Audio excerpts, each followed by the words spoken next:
My name is Abigail Carroll, and this is the product of my senior project.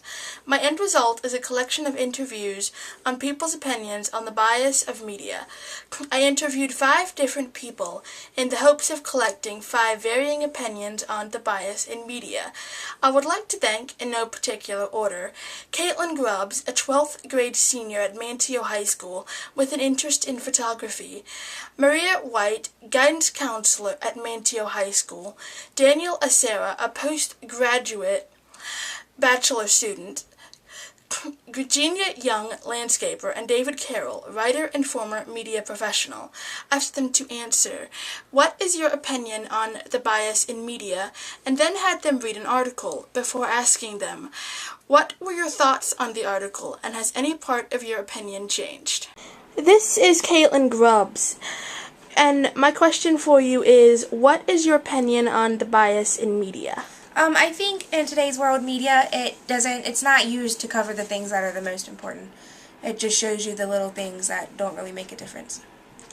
And what is your opinion on the bias in art or photography? I think art and photography are used to kind of draw you away from the things that you need to focus on the most, because it creates a scene that you want to be involved in and see, and everything else that's going on that you miss, you don't pay attention.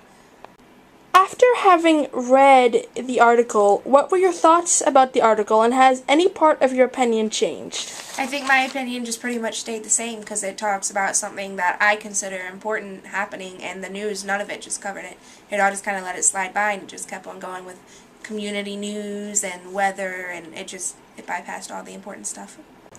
This is Miss White, and my question for you is, what is your opinion on the bias in media? I think there is a lot of bias in media, and I have a real concern because I think a lot of young people particularly may be influenced the wrong way by listening to opinions that are cited on TV, feeling that that might be the real truth when actually it is not. So I think there is a lot of bias, Abigail, and I have a big concern. What were your thoughts about the article, and has any part of your opinion changed? My opinion still stands. Unfortunately, I think a lot of time what happens with media is they pick and choose bits and pieces of information to report, and so you don't get the whole story.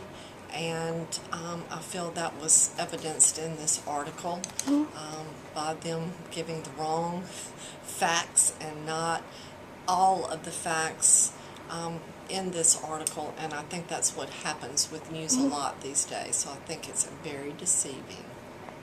So I think the media is pretty biased. I think I read somewhere that it's actually owned by like 11 different companies, like all the things that we see on TV. But, you know, I think in general they try to look out for the common good.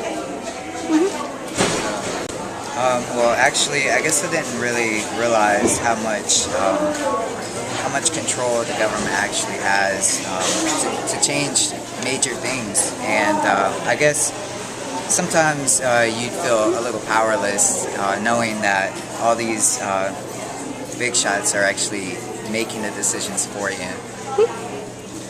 There we go. What is your opinion on the bias in media? I guess it depends on the subject and what they say. Fox News is biased and more opinionated type news coverage, whereas CNN is more of a factual type news coverage. So I guess it depends on what network you watch for what you believe. What are your thoughts about the article, and has any part of your opinion changed?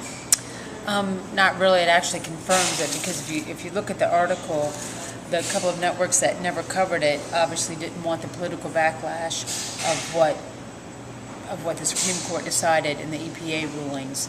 I guess it said Fox News, only one network covered it because that's something that they believed in, and that was an opinion. So they were able to, they covered it without any problem. Well, I do believe there is a bias in media, but more than anything else is because quite often media outlets give a point of view, usually from the viewpoint of the company that owns them. And so as a result of that, you do get media bias. Well, obviously this article does point out the fact that there is media bias, but an interesting thing about it is that the source of the article itself, because source is important. The source of this publication, or of this article, is Newsbusters, which is in itself a conservative publication with an agenda to shape media as being something of a liberal bias. So it's not surprising to me that a conservative news outlet would shape an article or a subject matter to illustrate liberal bias, because they themselves are a conservative organization devised specifically to expose liberal bias. So they themselves have a bias trying to expose other bias. When I chose most of my interviewees, I had no idea of their backgrounds or opinions. I had hoped to find people with completely different opinions, but found that my interviewees all had nearly the same opinion on bias in media. They all believed that there is a bias in media. They all generally believed that the news source only present views that are important to them or their owners.